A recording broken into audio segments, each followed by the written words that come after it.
Estamos ao vivo mais uma vez aqui com vocês para mais um episódio do Aposentado Rico. Desta vez, number 32, Alexandre. 32nd, não? 32nd episódio. Começou ele com as contagens. Meu Deus, em português já se embananava. Agora então. Antes como é que era? O 14º, né? Agora, era uma coisa assim. 32. A gente pode fazer cada episódio, a gente fala o número no idioma. A próxima é em alemão, então. Tá, deixa comigo daí. Aí eu. E depois eu falo em italiano, porque agora eu tô fazendo aulas de italiano.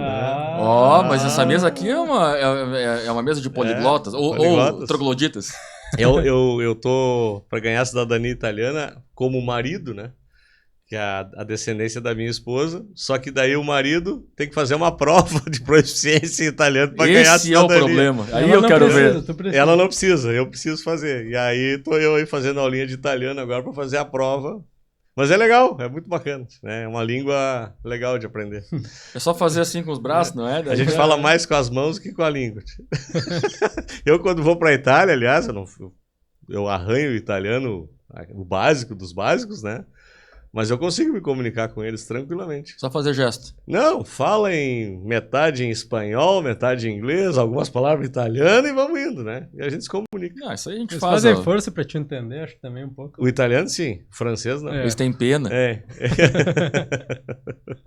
Muito bem, gente. Estamos aqui para mais um episódio. Eu queria só salientar rapidamente. O último episódio gerou muito buzz pra gente.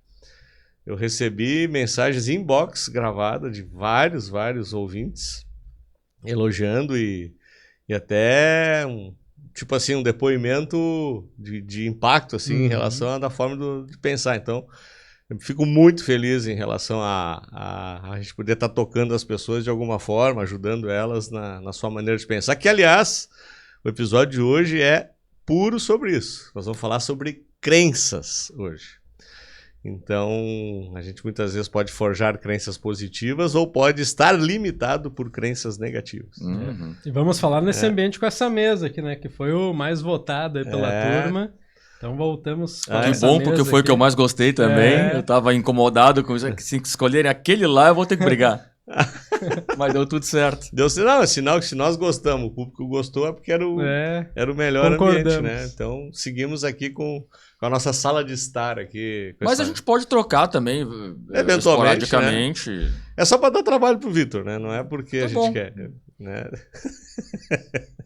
A gente nem gosta dos outros, né? E tu ia comentar, Alexandre, aqui nos bastidores, tu me falava também de uma amiga tua que também te comentou em box. Recebi uma mensagem de uma amiga, onde ela assistiu um episódio, não foi o último, foi o anterior a esse, e ela falou que foi muito interessante o que nós falamos, uma frase que a gente disse, aquela famosa frase, estabilidade não existe.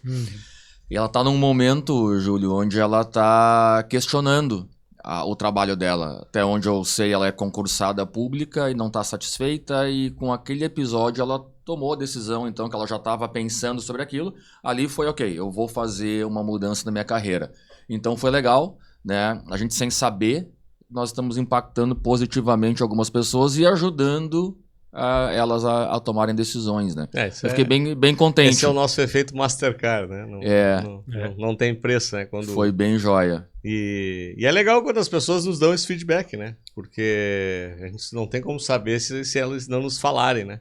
Isso, e eu não vou dizer o nome dela, mas ela vai estar escutando agora e vai estar se identificando, né? Então, parabéns pela decisão. Espero que dê certo essa decisão aí pra frente. Vai dar sim. É uma pessoa bastante capaz, bastante inteligente e eu acho que o assunto de hoje é sobre isso, inclusive, né? Ela está sendo, até então, né? Não sei se já houve a transição, mas ela está sendo limitada pelo ambiente onde ela vive. E ela tem muito mais potencial do que isso. E acho que o de hoje até ele complementa o anterior, né? Porque lá para dar aqueles saltos nos degraus, né?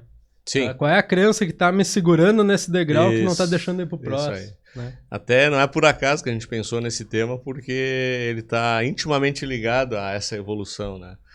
Porque quando a gente fala de sistema de crenças, a gente pode usar a crença a teu favor, e aí a gente chama de o sistema de crenças positivo, e tu pode ter crenças limitantes, que são aquelas que te travam, que são determinados elementos na tua vida que tu acredita neles, que são muitas vezes uma ficção, algo que não é verdade, é simplesmente uma quebra de paradigma que precisa ser feita para tu dar o salto.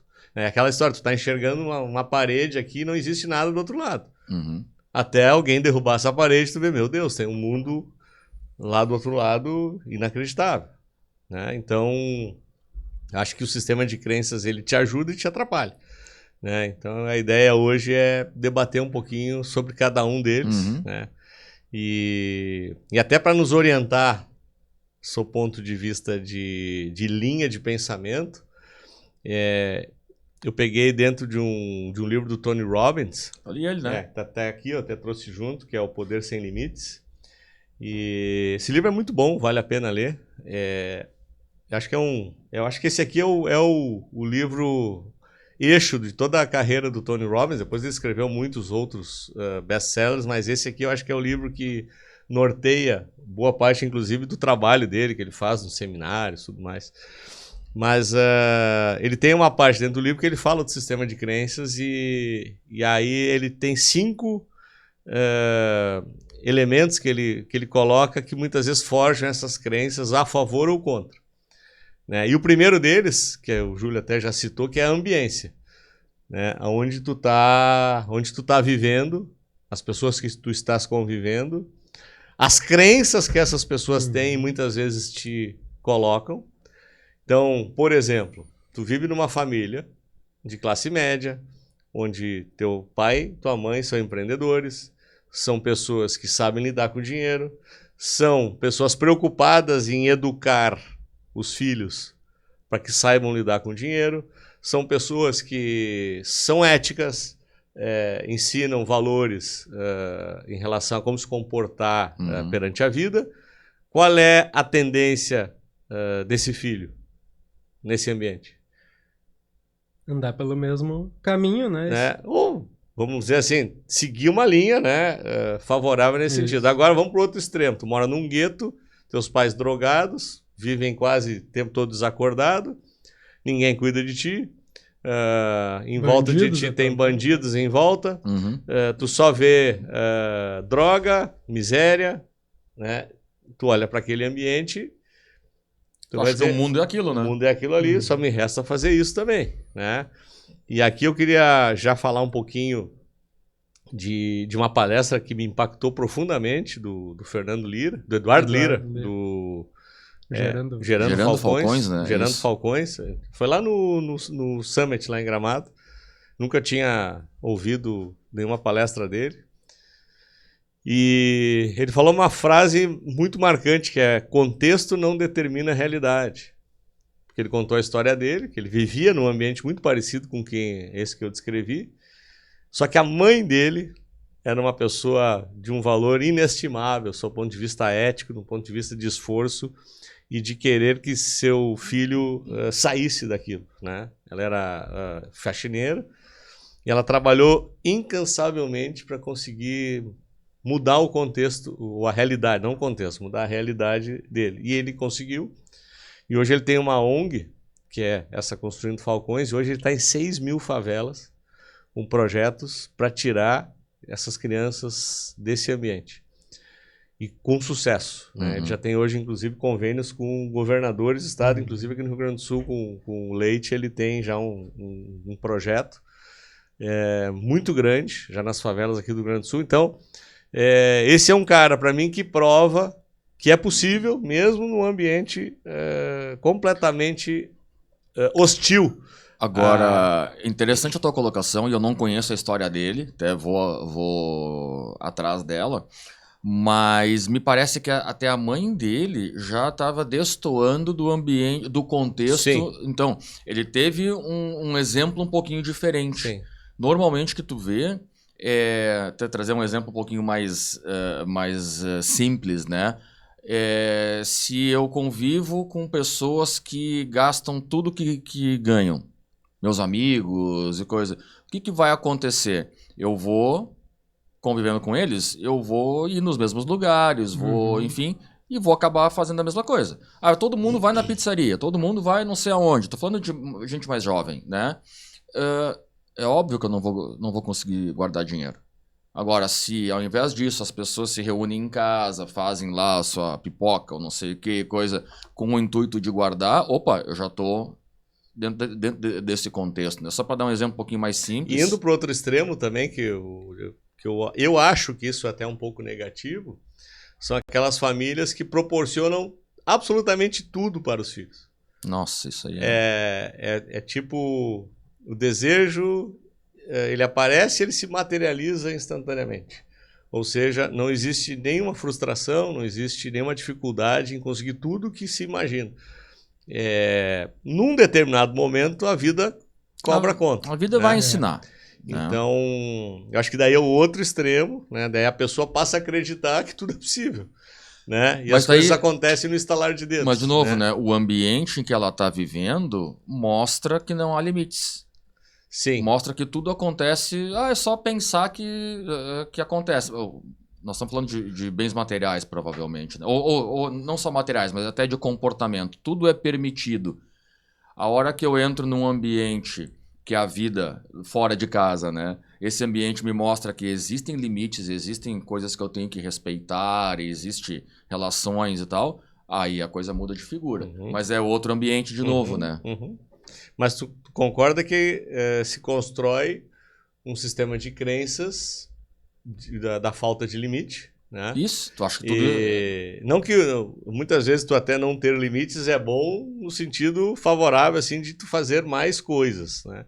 Mas a falta de limite de desrespeitar muitas vezes o próximo, tudo mais, também acaba muitas vezes sendo construída nesse ambiente, né?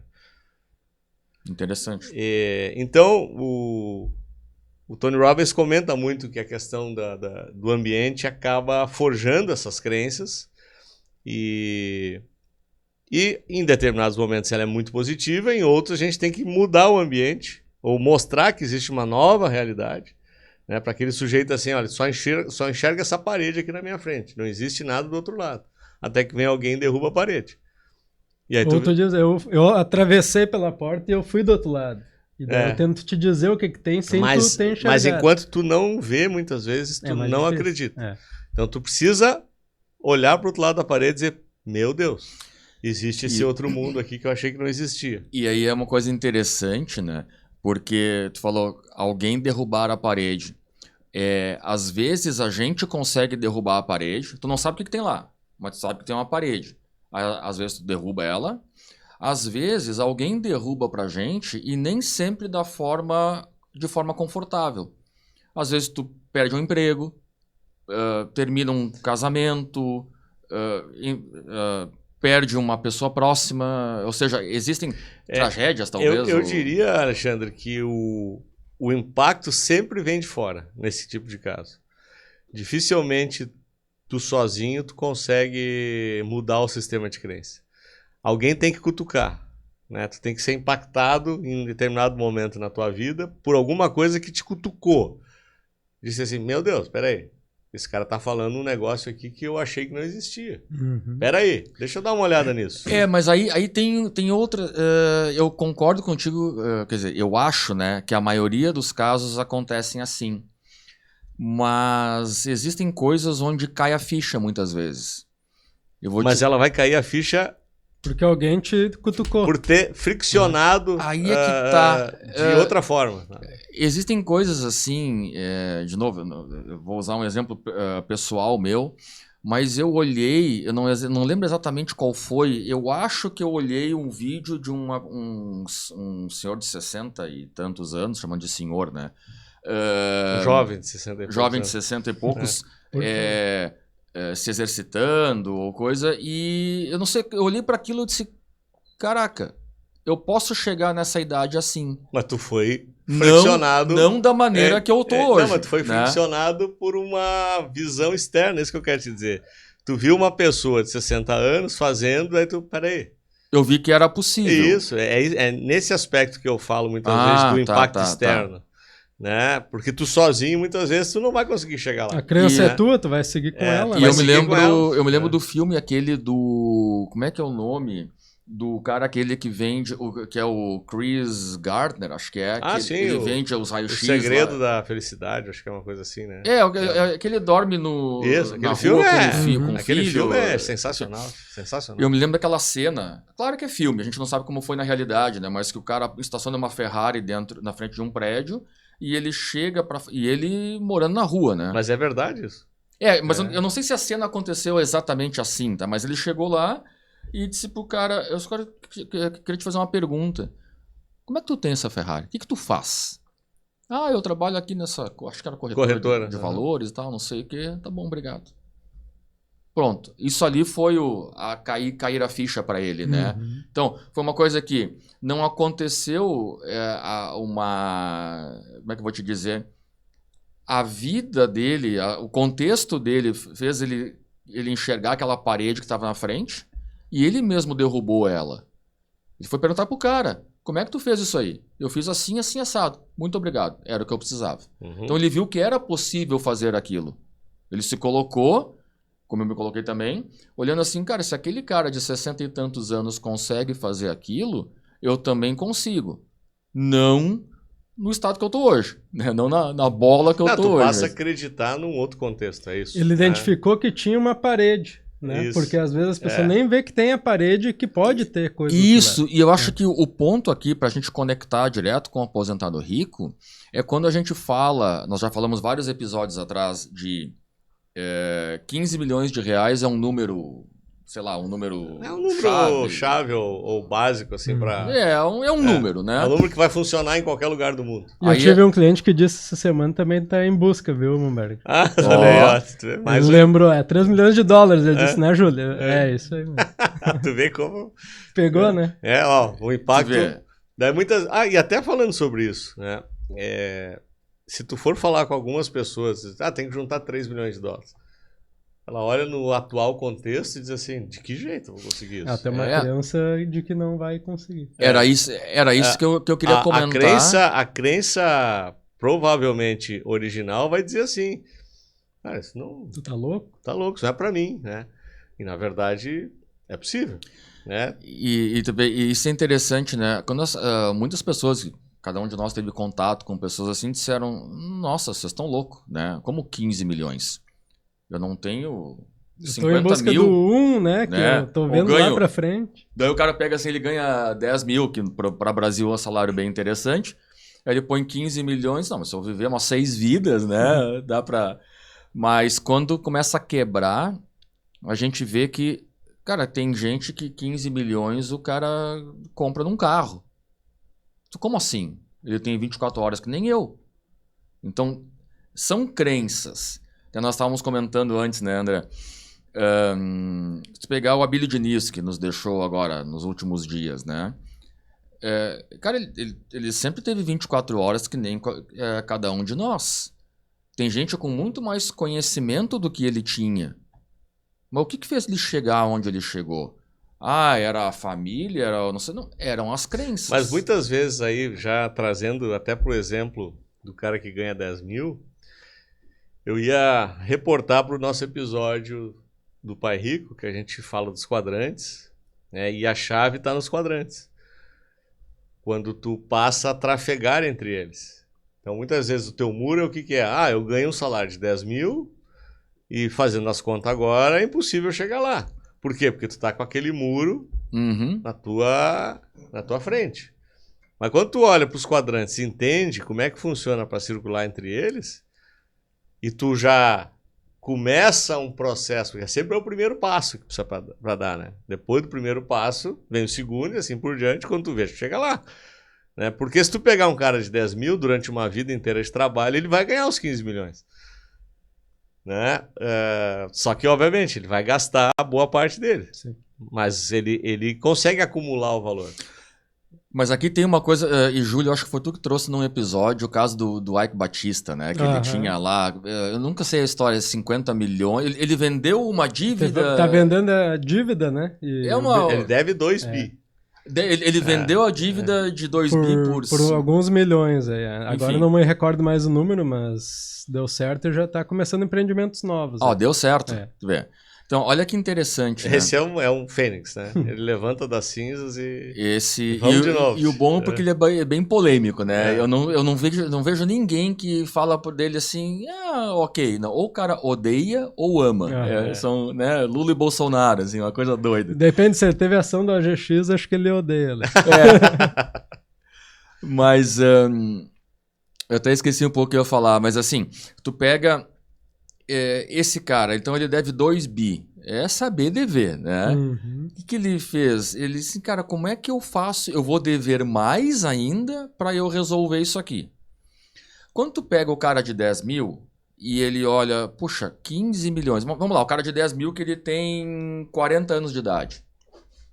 Ele já perdeu um pedação da oportunidade. Ele, claro que ele tem bastante tempo ainda, mas assim, diminuiu. Vamos lá, ele tem que fazer os 15 milhões, digamos, em 30 anos para parar com 70. Já fica um pouco mais apertado. Ele pode olhar assim, não, isso aí não tem como, esses caras estão falando, não é para mim esse negócio. E já desiste, ou seja, a crença manteve aquela parede na frente dele, ou uma mentalidade como de um Ike Batista, por exemplo, onde ele olha assim, legal, do jeito que eu estou agora não dá, mas eu vi que dá. O que eu tenho que fazer para quebrar essa parede aqui? E aí, onde se movimentar e como se movimentar. E aí começa o perrengue. Eu acho que os próximos passos do Tony Robbins são em relação a isso. Mas só um exemplo, até, né? Isso de novo é uma crença, tá? E aí eu vou trazer para um caso nosso aqui. Já falamos alguns episódios aqui, a gente tem um investimento em construção lá nos Estados Unidos. E hoje a gente já tem linhas de crédito, em função da empresa já ter passado de 1 ano, já ter tido bom comportamento, os bancos eles acabam abrindo linhas de créditos lá para a gente. E a gente, numa decisão lá de conselho da empresa, a gente decidiu alavancar. Hoje, nós estamos devendo $1,5 milhão lá nos Estados Unidos. Oh. E claro que devendo $1,5 milhão, a gente está com várias casas em construção. A gente tem um projeto aí que hoje a gente vai atingir um número de casas que a gente não atingiria sem essa alavancagem. Então é o que eu chamo de dívida positiva. Mas se não muito tempo atrás, hein, Júlio? Se nós nos perguntássemos assim, vamos ficar devendo $1,5 milhão, tu tá Júlio? Brincando? Nós ia tá doido, né? Hoje é natural, porque eu entendi que essa dívida é uma dívida boa. Isso. Eu mudei uma crença que tinha introspectado. E que era limitante. E hoje, o que está acontecendo? Hoje, se nós colocar o nosso pipeline de construção, a gente termina até o final do ano que vem com 25 casas. Né? Que eu jamais atingiria sem esse crédito. Né? Mas aí tu vê como são coisas interessantes. Olha só, vocês estão falando, cara, 25 casas era inimaginável. Assim, há 1 ano atrás. E só no banco imobiliário era possível isso, né? E aí tu pega, esse é um caso, eu acho que ele até envolve, tem investimento internacional, enfim, ele é um pouco mais, talvez avançado, não sei se esse seria o termo certo. Não, mas não olha para o investimento em si, olha pela mentalidade. Vamos pegar um exemplo mais prático. Eu, há anos atrás, quando eu comecei a correr, eu corria, era bem difícil correr 1 quilômetro sem caminhar. 1 quilômetro. Se alguém me falasse em correr 21, mas imagina, não fazia nenhum sentido. Até a minha mente dizia assim, impossível um negócio desse. Tu nem considerava, né? Não, era totalmente fora de cogitação. Eu não conseguia ver aquilo acontecendo. Aí tu chega nos 5, aí tu chega nos 10, tu olha, puxa, será que dá, né? Eu já corri meia dúzia de meia maratonas e tô agora treinando para fazer os 42. Vai dar? Não sei. Mas não tinha como imaginar um negócio desses. Assim, aí não envolve investimento internacional, nada, envolve sair correndo. Mas eu acho que aqui a gente já está misturando um pouco, que a gente vai chegar lá também na questão de ultrapassar determinados limites, né? Que é mais um dos elementos que o Tony comenta no livro, né? Que tu não acredita num determinado momento que tu é capaz de fazer até tu fazer, né? E aí a partir disso aquilo torna piso. Uhum. Né? Esses dias eu fui correr e quebrei é quando a gente não consegue terminar o treino, né? E eu fiquei bem chateado. Na verdade, eu fiquei puto comigo mesmo. né? Poxa, como isso foi acontecer e tal? E aí a minha mulher que disse, me conta como é que foi. Ah, sei que eu corri 15 quilômetros e tal. 15? Então eu tava brabo porque eu corri só 15. Não, Né? mas é diferente. Mas tu vê como tu a tava régua bravo, já... Isso, já mudou. Exatamente. Quem Mas corre 15, 15 devia estar celebrando. Pois mas é diferente, Alexandre, porque aí não é que tu não acredita. Naquele momento tu não conseguiu, mas tu já introspectou que é possível. Pois é, vira o normal, né? Exatamente. O que eu quero dizer é quando tu nem imagina que é. É algo assim, meu Deus do céu. Os 15 milhões estão... Os 21 quilômetros lá do início é os nossos 15 milhões. Né? Então, mas assim, tu nem imaginava 25 casas. Eu tenho certeza que ano que vem tu vai estar falando de 50 ou 75 ou 100 casas e o 25 até pior do que isso. Pior é uma expressão. Pior melhor. Pior melhor, né? Na última assembleia que a gente teve com sócios, eles chegaram para nós e disseram assim, como é que a gente pode acelerar esse negócio? Então assim, um projeto que começou assim, tá assim, e os caras querem já deixar assim. Ou seja, aqui foi uma quebra. Derrubamos 3 muros em sequência aqui, né? Mas aí tem que cuidar também para não dar o passo maior que a perna. Aí é de novo também o outro elemento que a gente tem que cuidar. A gente tem que segurar um pouco esse entusiasmo, colocar para dentro da realidade de mercado, entender o que é possível fazer e dizer, porra, daqui a pouco a gente dá o passo maior que as pernas, e aí aquela onda vem e nos leva de volta lá para a beira da praia. Ah, sim. Né? Então tem que ter esse cuidado também. Não dá para entrar na... Não é só construir casa, tem que vender as casas não é entrar na pilha. Vamos que vamos, né? Tem que ir devagar, né? Tudo isso que a gente está fazendo até esse momento está muito bem pensado dentro de uma realidade de mercado. E a gente entende ser possível, que nem o Júlio disse, a gente precisa vender as casas. Né? E a realidade de mercado pode nos favorecer lá na frente, de juro baixar e tudo, e ser mais favorável fazer isso depois. Depois, né? Exatamente. É que nem o cara aquele, né? E isso aconteceu comigo. Vocês lembram da história? Acho que primeiro, início dos investimentos lá, eu fiz 8% num mês.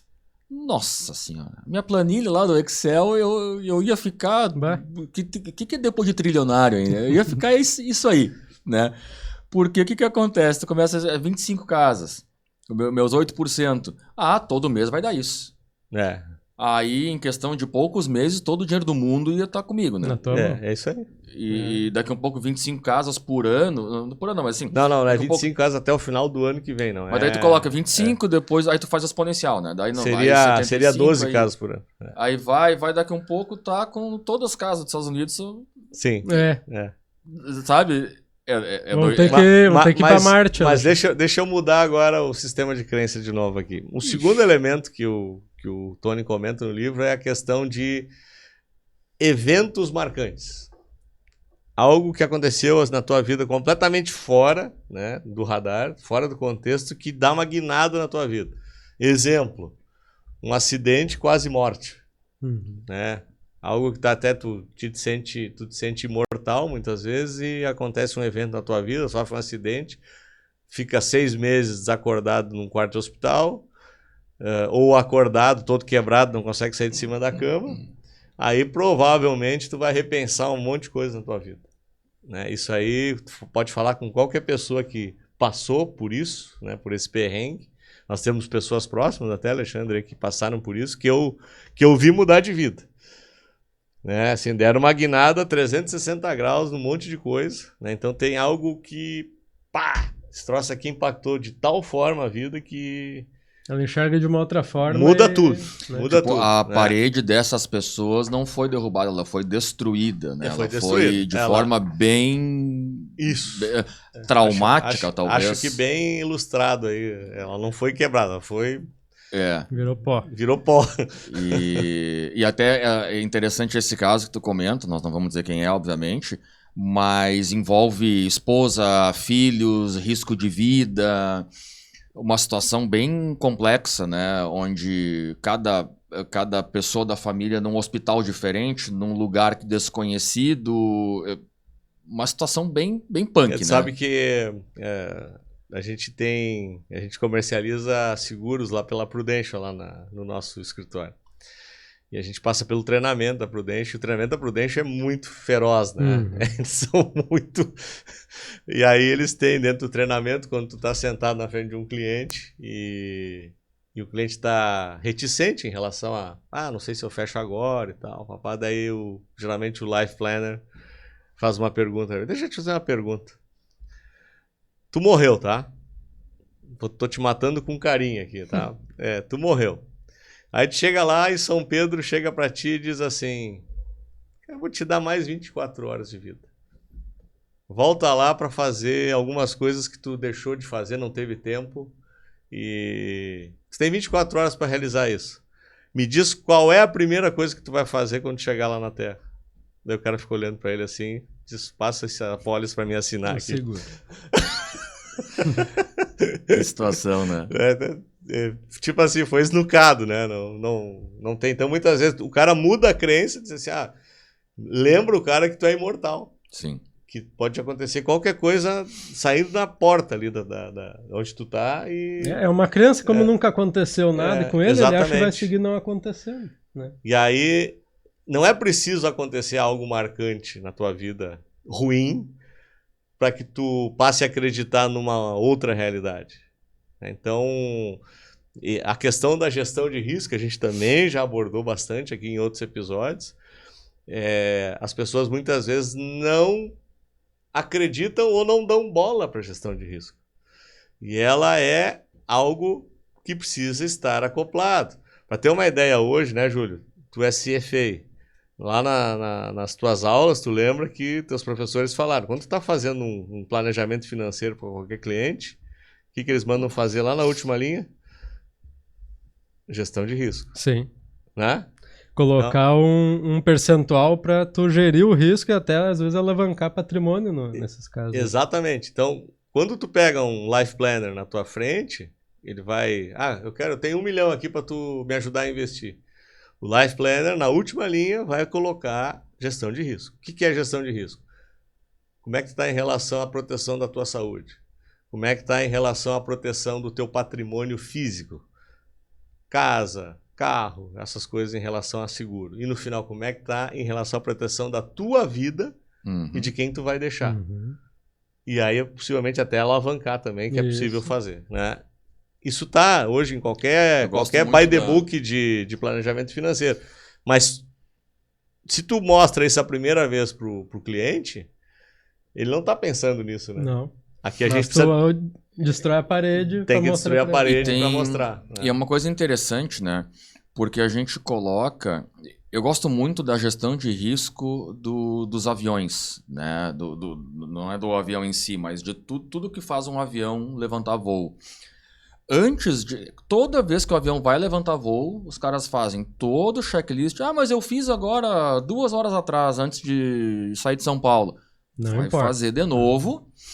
E eles têm sempre lá combustível para ir do ponto A até o ponto B, mais para ir até um ponto de emergência, mais um se chover, se não sei o quê, mais isso, então tu vai ver, tem ali, cara, para cair tem um avião... Tem contingência pra caramba. Para cair um avião tem que dar muita coisa errada. Tudo tem redundância, né? Tem o comando eletrônico e se não funcionar aquele botão, tem um manual lá. Exatamente, os parafusos também são 2, e aí eles giram para o lado contrário. Tudo tem redundância, tudo.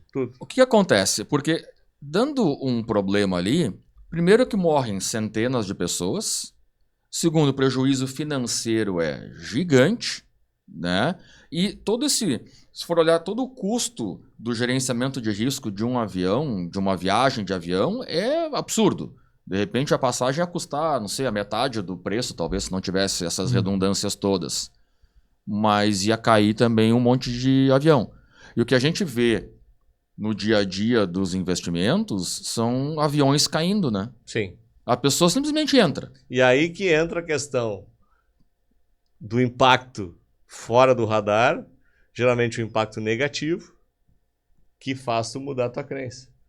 Tu toma um prejuízo gigantesco numa operação, por exemplo, que tu foi desnudado, né? Foi negligente. Foi negligente. Tu achava que ia dar os 8% sempre. Isso. E aí tomou um baque. Tu acreditou naquela planilha mágica em Excel lá que tu construiu, que tu ia ficar milionário em 2 anos? E aí tu comprometeu o teu patrimônio, né? Então aconteceu algo muito marcante na tua vida que tu acreditava numa determinada coisa que te faz acreditar em outra totalmente oposta a partir desse evento ruim, né?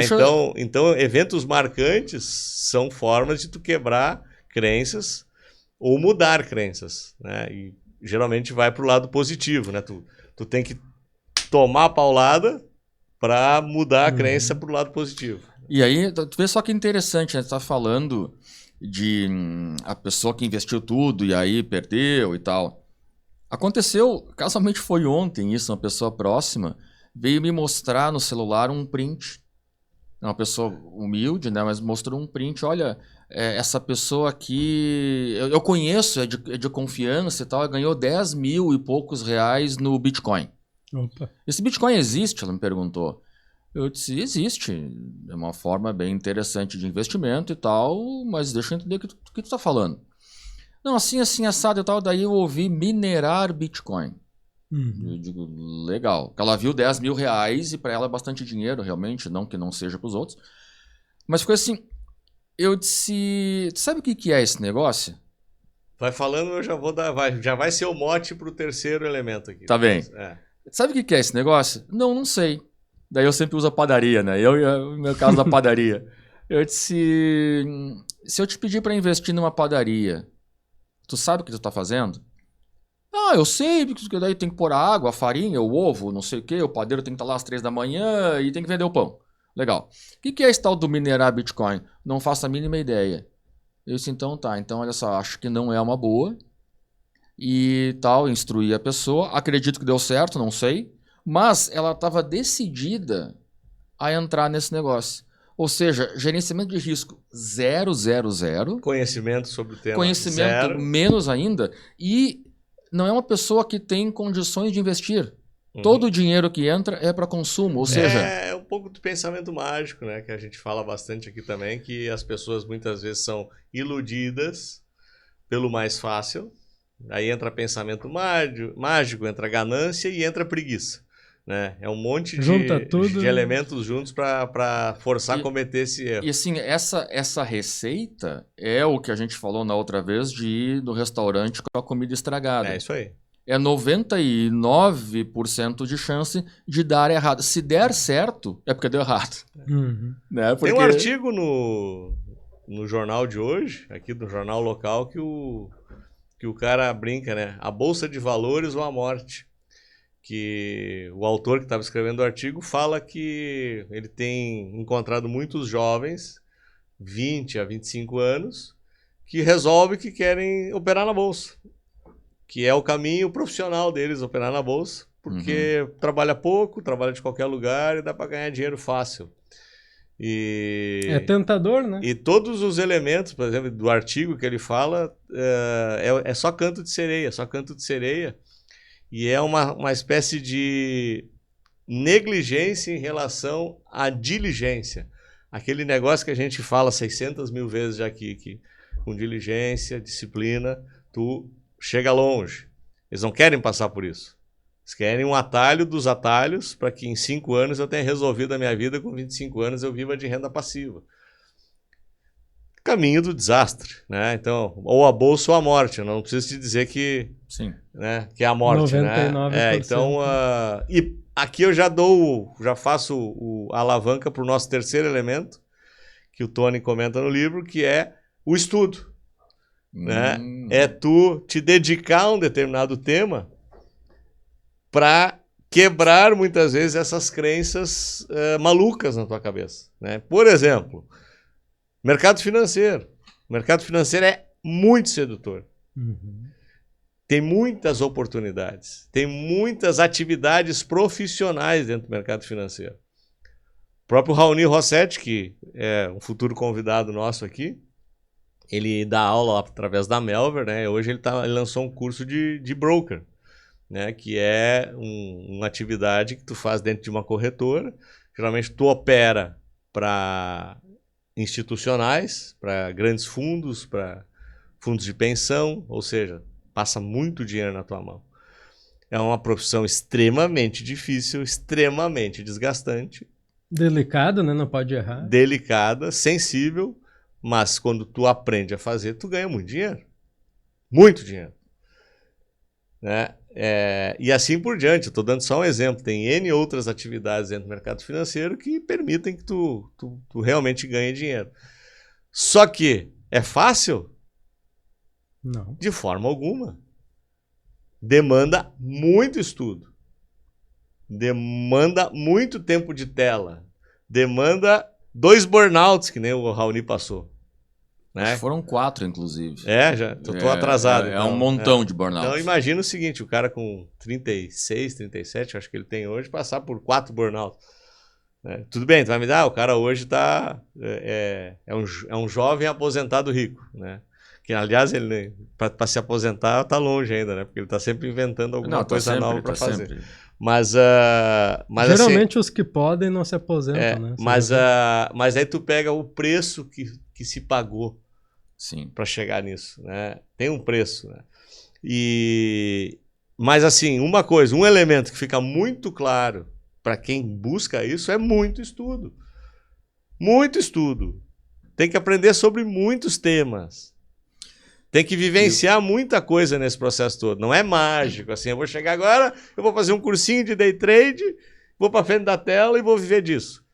Peanuts, esquece isso, não vai acontecer. E é uma coisa bem interessante, né? Essa questão, hoje a gente tem acesso a muita informação, não vou nem dizer conhecimento, tá? Informação, e as coisas ficam rasas. Vou pegar um exemplo. Quantas pessoas, e nós já ensinamos análise gráfica para, sei lá, milhares de pessoas. Mais de 3 mil alunos já. Mais de 3 mil alunos. Se tu pegar essas pessoas, a gente ensina lá, usa aqui a média móvel, usa o estocástico, vou pegar um exemplo. Dos 3 mil alunos, eu duvido, André e Júlio, eu duvido que 100 deles sabem calcular uma média móvel e um estocástico. Estou usando só esses dois como exemplo. Uhum. Eles não fazem ideia de como é que se monta aquilo. Talvez só a média móvel talvez a gente consiga chegar no 100. Puxa, isso aqui é conta de quinta série. Né? Porque esse conhecimento que tu está falando, André, as pessoas vão num ponto raso e somente aplica. Aquilo ali é o... Não, mas só um pouquinho. O que é esse estocástico? Tu sabe que isso aqui não nasceu no mercado financeiro? Tem a ver com os fractais, com a teoria do caos, com não sei o quê. Ah, pois é. E aí começa a cair fichas que te fazem entender o mercado de uma forma diferente. E tem outro elemento que tu tocou aqui agora, que se tu pegar, por exemplo, quem passou pelo nosso treinamento, é até meio paradoxal o que eu vou dizer, e o Júlio vai concordar comigo. Qual é o elemento chave do nosso treinamento? É ensinar ele a não perder dinheiro. Primeira coisa, né? Não, ele sai do nosso treinamento, o que ele vai saber fazer? Ele vai saber não perder dinheiro, que é o famoso gerenciamento de risco. Né? Porque se tu não tiver gerenciamento de risco acoplado a qualquer técnica desse lado aqui, vai dar errado sempre. Pode falar com qualquer grande professor hoje no mercado é o tripé, né? Se um pé isso cair... aí, né? Então, dentro do curso, né, a gente dá uma planilha para o aluno que evita ele quebrar na bolsa. Se ele usar aquela planilha, ele nunca quebra. Alexandre. E a gente prova matematicamente isso. No treinamento a gente mostra que ele não quebra. E isso, assim, são vários elementos, né? Se o cara entrar agora na internet e procurar sobre gerenciamento de risco, em 2 minutos ele vai entender o que é, de forma rasa. Mas não vamos... de forma rasa. Conceito. Mas assim, aí tem o nosso curso, mas tem vários outros também, tá? Passou pelo nosso curso, o cara já sabe, opa, peraí, isso aqui é mais do que eu imaginava, tá aqui todas as fases do gerenciamento de risco e tal. Agora sim, se eu aplicar esse negócio aqui, eu consigo não morrer na praia. Né? E a nossa ideia, por exemplo... não é, tu vai ficar rico fazendo isso. Não, não é isso. Não vai. Tu vai otimizar os teus investimentos. Tu vai ganhar tempo. E tu pode acelerar aquele processo disciplinado e diligente de chegar lá na frente. Não é assim, eu vou, da noite pro dia eu vou ficar. É a dose de ousadia responsável que a gente fala, que a gente tem como lema na empresa. A gente tem na nossa empresa, lá no nosso manual de conduta, a gente tem o nosso lema, né? E parte do nosso lema é isso. Doses de ousadia responsável. Uhum. Né? Então, faz parte. Mas só para fechar um pouco esse tema, um outro exemplo, nós estamos no 32º episódio aqui. Se algum ouvinte maratonar, o cara tiver saco para ouvir nós falar 32 horas, né? Haja paciência, né? Esse é bom. Assim, ó, eu garanto que o cara vai sair melhor do que ele entrou. Porque a gente já abordou N conceitos sobre curso. Muita coisa Aqui tem uma frase mas interessante, a gente André. Concentra bastante sobre questão de gestão de dinheiro, gestão de risco, tudo mais. Tem uma frase interessante que tu falou, o cara sai melhor, assim, eu duvido, não tem como o cara sair pior de um episódio nosso. Tô afirmando isso. Sim, concordo.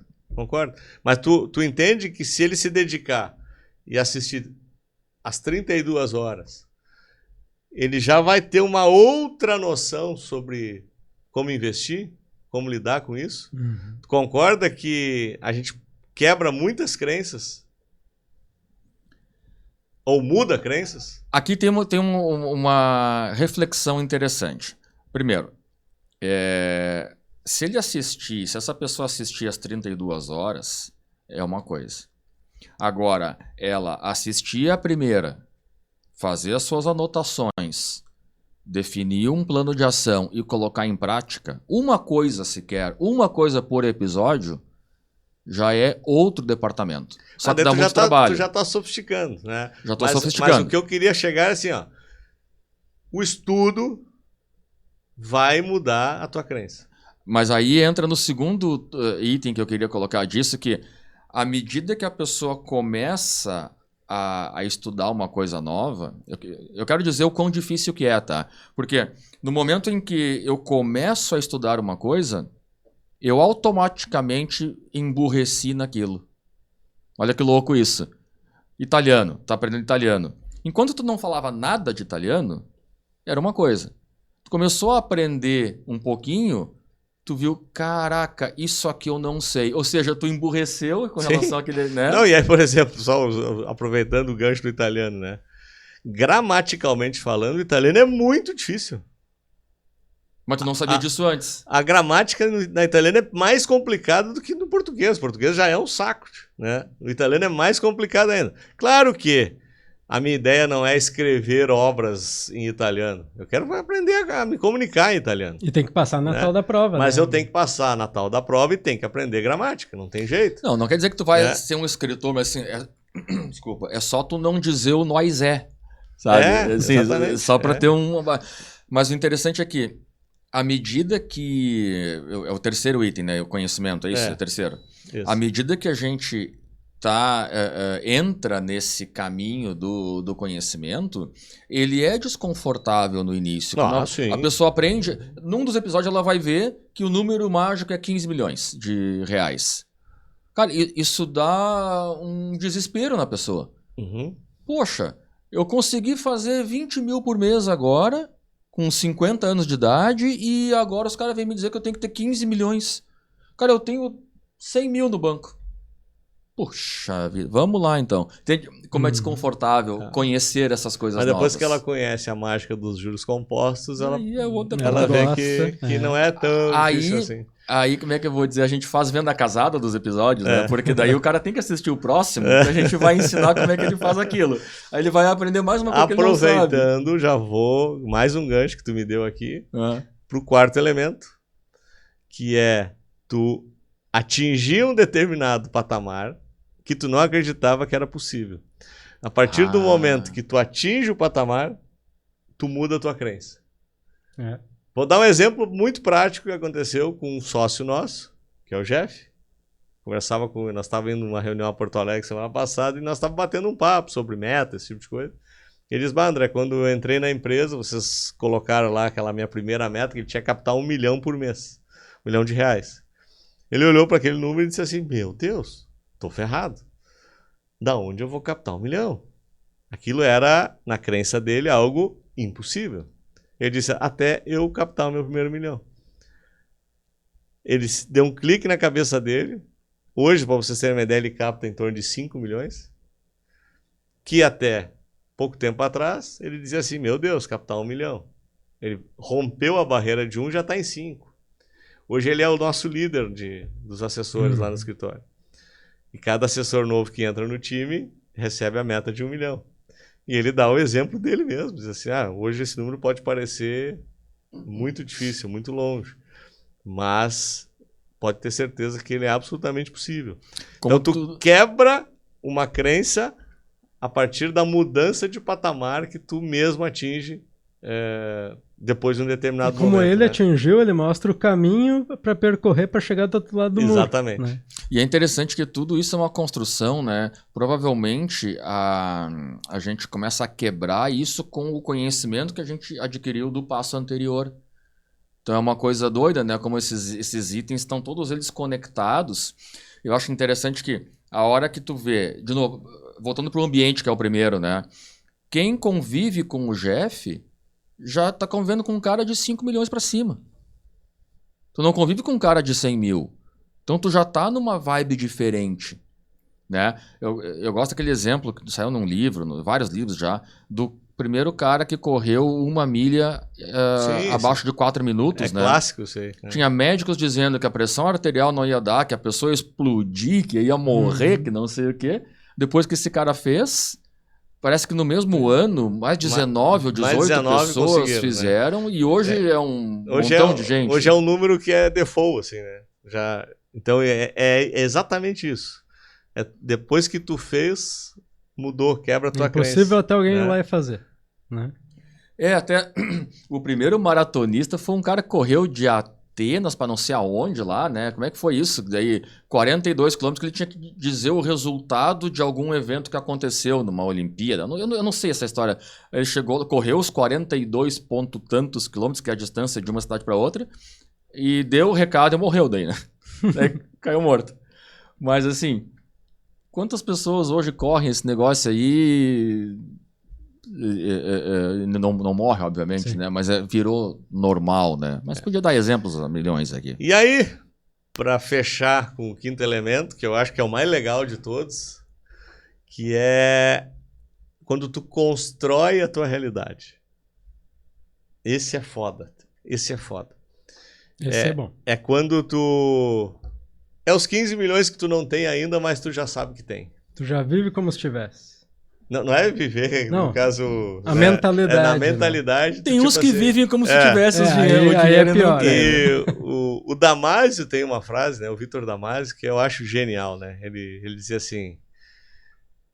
Eu era milionário. Só tava faltando 1 milhão na conta. Uhum. E ele foi lá e buscou 1 milhão. Tem um outro exemplo que eu gosto demais disso. O professor Marins, ele é antropólogo e num treinamento que eu tinha feito com ele uma vez, ele disse que ele estava visitando uma tribo de aborígenes na Austrália, que ainda mantinha lá padrões de comportamento ainda de muitos centenas de anos atrás, viviam como tribo e tudo mais. E ele participou de um ritual que os homens saíam para caçar enus. Enus é uma ave típica da Austrália, que era alimento deles, e eles fizeram um ritual xamânico naquela noite, onde eles simulavam a caça do enu naquele ritual. E ele, observando aquilo, terminado o ritual, ele foi falar lá com o cacique, lá com o chefe da tribo, para entender o que era aquilo, né? Por que aquele ritual, né? E o chefe disse um negócio muito marcante na época para ele, e depois que eu ouvi a história foi marcante para mim também. Ele dizia assim: o enu foi caçado essa noite. Amanhã nós só vamos lá buscá-los. É exatamente isso, do ponto de vista de construção de realidade, né? Tu acredita que é possível, tu cria a realidade nova na tua mente, a única coisa que falta é tu ir lá buscar. E a gente vê N exemplos positivos nesse sentido, né? No nosso caso, o Guilherme Benchimol, né? Quando a gente entrou pra XP, acho que... Meu Deus do céu. Ele botou a meta do bilhão, Não, né? o trilhão, né? O Guilherme botou a meta do trilhão da XP e do bilhão para os escritórios. Ele viu a minha planilha, então, do bilhão aí. E a gente, até então, se tu perguntasse assim, era inimaginável ter 1 bilhão de custódia. E hoje, vários escritórios já romperam e o nosso está muito próximo de chegar lá. Então, era uma realidade que até então nós nem sonhávamos. A gente foi estimulado a criar essa realidade para nós. A gente viu outros percorrendo o caminho e conseguindo, e a gente passou a percorrer o mesmo caminho. Né? Então, são realidades, em primeiro lugar, imaginadas, né? E depois tu vai correr atrás para buscar elas. Só simplesmente isso. Né? E aqui eu acho interessante, né, André, se pegar os 5 tópicos que nós falamos hoje do livro do Tony Robbins, é uma coisa, é um pouco abstrato, mas é simples de organizar isso e, obviamente, que não é fácil de executar. Deixa eu te fazer uma pergunta. Dentro do contexto... Quando ele põe o dedo assim, é que vem encrenca. No contexto de corrida. Eu sou capaz de apostar que tu já te imaginou correndo uma maratona de 42 km. Olha só. Não só eu imaginei, como eu me vi cruzando a linha de chegada. E eu vou ser bem sincero, eu não sei em qual estado eu vou estar, não sei quanto tempo vai levar, mas eu vou correr. É junho, eu não sei a data exatamente. Junho, eu já corri os 42. Tu só vai lá buscar a linha de chegada. Eu vou passar pelo perrengue todo. Não quer dizer que é fácil, não quer dizer que eu vou ser o melhor colocado. Talvez eu leve limite de tempo para fazer, não sei. Né? Mas o que é interessante, e eu acho que aqui é o ponto certo. Eu participo de um grupo de corredores, são triatletas e tal. O Juliano, inclusive, foi nosso convidado aqui, é o nosso coach, né? É óbvio que eu poderia correr a maratona sem fazer parte desse grupo. Só que estando no grupo, é outro departamento. Os caras estão correndo agora, estão voltando a gente já volta lá para o item 1 do ambiente. O ambiente. Eu estou tentando contextualizar nos 5 itens, né? Eles estão voltando do Ironman de Punta del Este. Eu não fui. Cara, só tu tá naquele grupo ali, já é outro departamento. Aí tu olha, eu corro meia maratona, vai ser muito gigante a minha conquista de correr uma maratona. Os caras já estão correndo... fazendo 8 horas de exercício por dia. Então tu vê que, né? Mas o que eu queria colocar? Colocar tudo isso aqui, é o ambiente, é a crença, é o fazer acontecer, é o conhecimento. Tudo isso dá pra gente colocar e olhar assim, ambiente. Como é que tá meu ambiente hoje? Eu tô num ambiente... O que eu posso fazer para me colocar num ambiente que eu talvez até desconheça? Tá aqui as ações. Para conhecimento, o que eu tenho que aprender para chegar lá?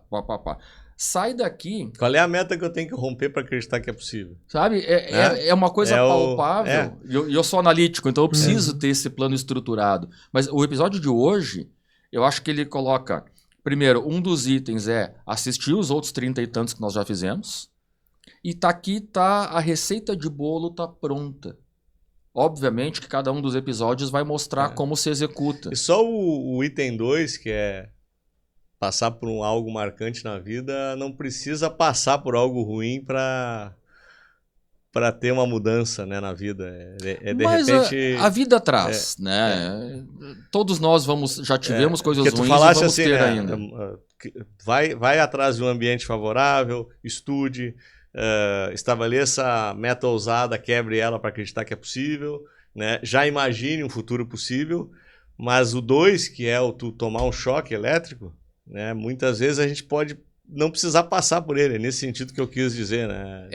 Eu te entendi, mas a vida vai trazer isso pra gente. Em certa medida não precisa ser algo sério, né? De risco de vida, né? Mas pode ser alguma mudança Tem alguns radical. Que não vão precisar e tem alguns que vai ser isso que vai fazer ele dar o passo. Né? Mas acontece, a gente toma uns sustos, assim, algumas coisas, às vezes o susto se concretiza, às vezes não, mas enfim, faz parte da montanha-russa que é a vida. A tua amiga que falou, daqui a pouco ela ouviu uma frase de impacto que mudou uma linha de pensamento, né? Estabilidade não existe até então.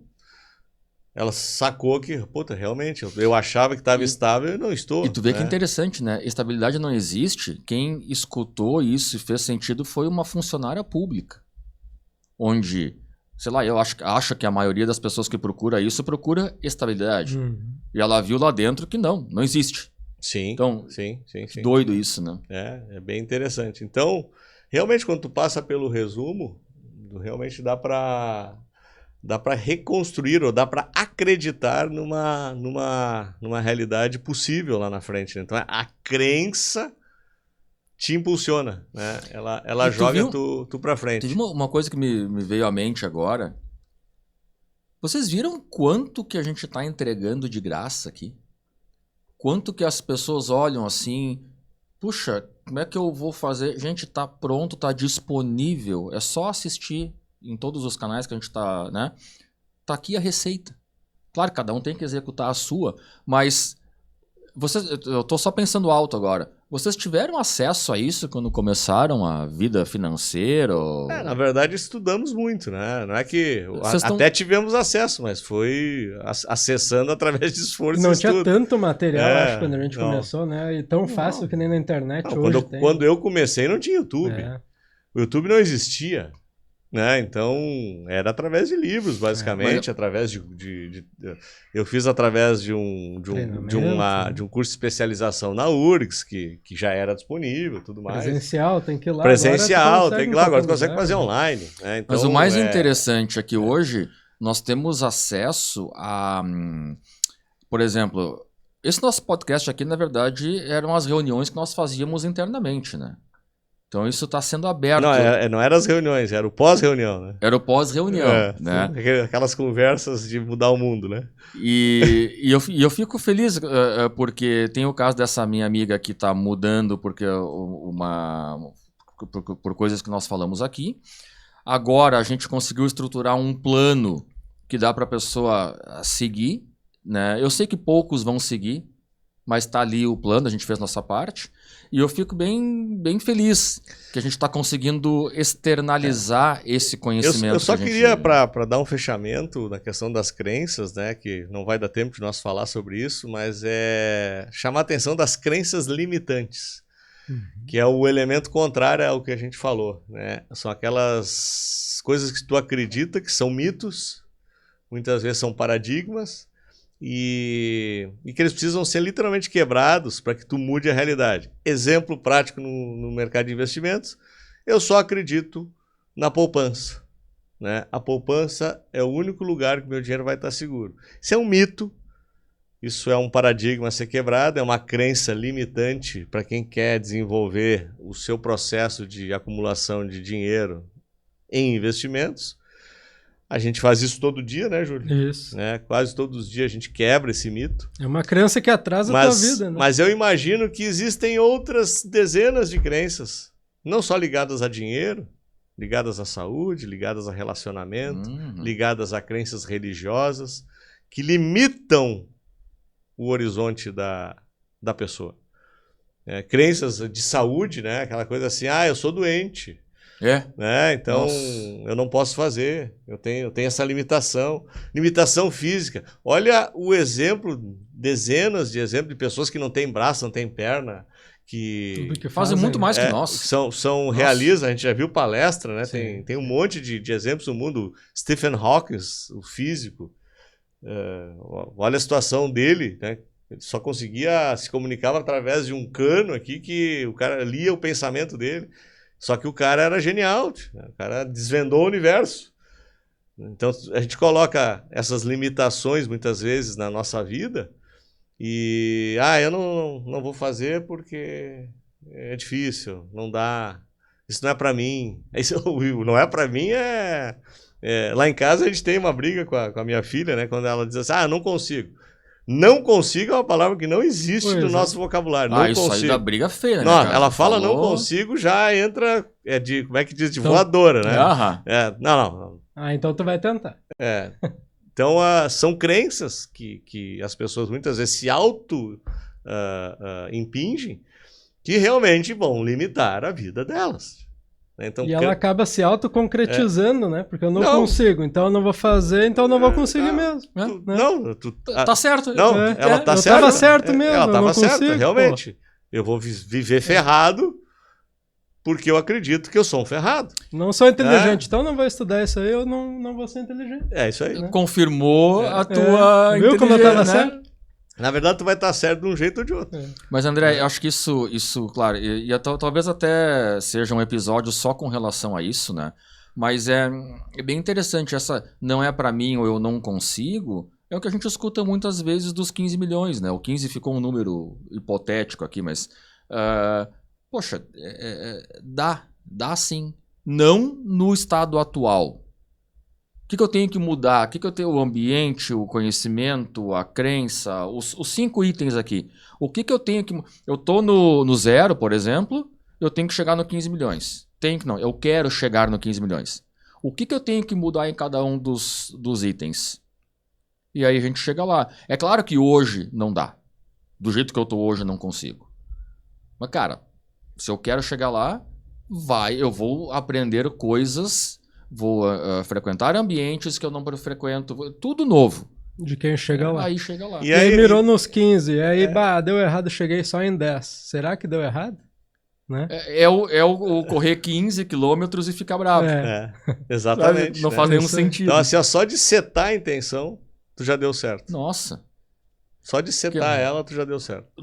Quando tu seta a intenção, primeiro que tu já abriu um outro caminho.